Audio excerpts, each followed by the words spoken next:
حدیث مبارک کی راځي نبی علیه الصلاۃ والسلام فرمایي وای زما امت ته 15 سیزه داسې ورکړی شي چې دا نور امتونو ته نه دی ورکړی شي.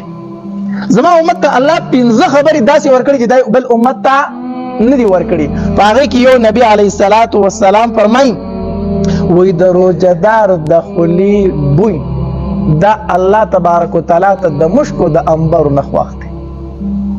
د روزدار د خلی بوی دا الله تبارک وتعالى ته د مشکو د انبر نه بهتر دی.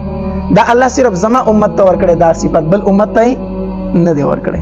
علما لیکي وای د دې حدیث مطلب دا دی چې کله خلق د قبرونو نه پاسي کنه په ورځ د قیامت په میدان محشر کې نو د روزدارو د خلی نه بداس یو خوشبوئی چې هغه د مشکو د انبر د خوشبوئی نه بهتر او ټول خلق به پیژني چې دا هغه انسان دی چې د ګرمۍ کې روزي نیولې.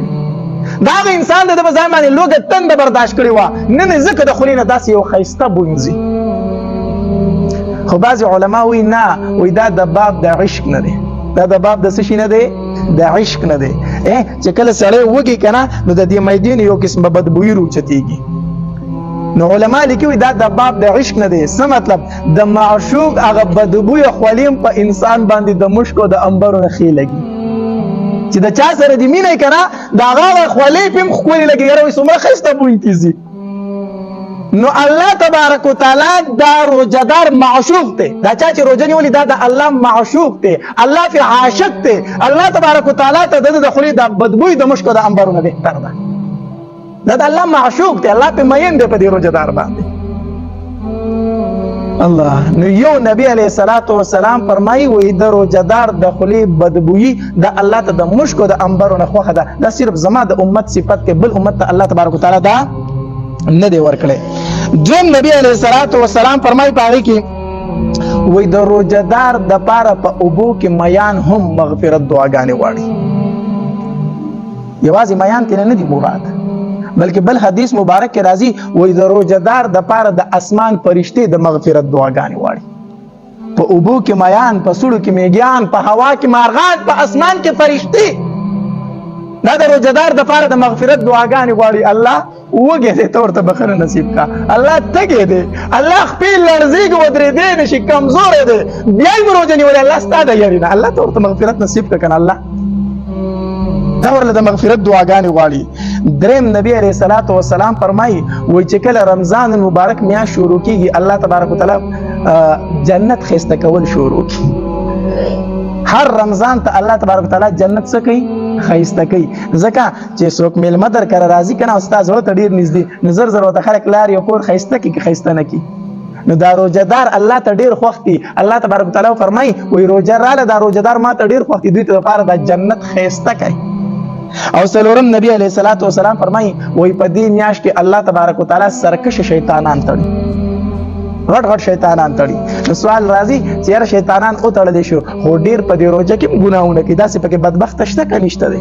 نو روزه رااله شیطان تړل شي بیا هم دې ګناونه کوي. نو یا خدا چې غټ شیطانان او تړل شي او واړه شیطانان سوي آزاد. نو دی هغه ولې راغلي دا واړه شیطانان او یا دا چې کله د ټول کال په ګناونو کې تیر کې کنه نو د ګناه سره عادت ګرځیدلې. اوس د شیطان ضرورت نشته دی. د شیطان ضرورت نشته. الله کا شیطان تړلې دی خو د ګناه فطری عادت ګرځیدلې دی. د ګناه نه بغیر صبرې دی نشي. نو چې ټول عمر ګناه کوي نو عادت ګناه جوړ شي. نو ځکه بعضی بدبخت به کې داسي چې د رمضان مبارک میاشت راشي بیا هم تاسو کوي ګناه کوي. عمومي طور پر تاسو به کتلی ډیر ګناګار به داسي وي چې د رمضان مبارک میاشت راشي هغه ګناه پریږدي. داسې ده کنه ده.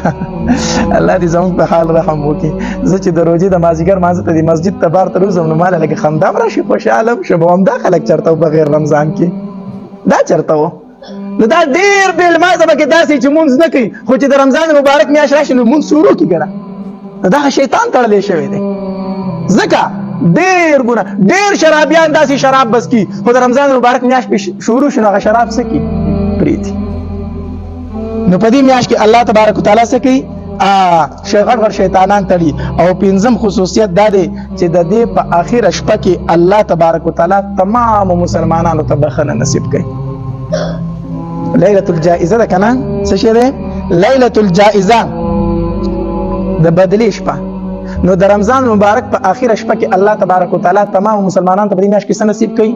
مغفرت نصیب کوي. صحابه کرام دا مطلب واسه چې کېدې شي دینه د شب قدر ليله القدر شپه ته مراد وي، مونږ چې وتخش په وایو کېدې شي هغه ته مراد وي. نو صحابه کرام تاسو کو د الله پاک پیغمبر د ليله القدر په شپه کې الله تمام مسلمانانو ته مغفرت نصیب کوي. نبی رسول الله فرمایل نه نه دا غو ځل جدا فضیلت ته دا د رمضان مبارک اخر شپه درته یادوم. د رمضان المبارک اخر شپه په دې کې الله تبارک وتعالى تمام مسلمانانو ته نصیب کوي مغفرت نصیب کوي. الله دې وکي چې د رمضان مبارک اخر شپه شي او الله فرمایي ما تاسو او بخره او پای کې موږ داخل دي. الله دې به موږ داخل کې باغ خلکو کې چې الله ورته بخنه نصیب کوي.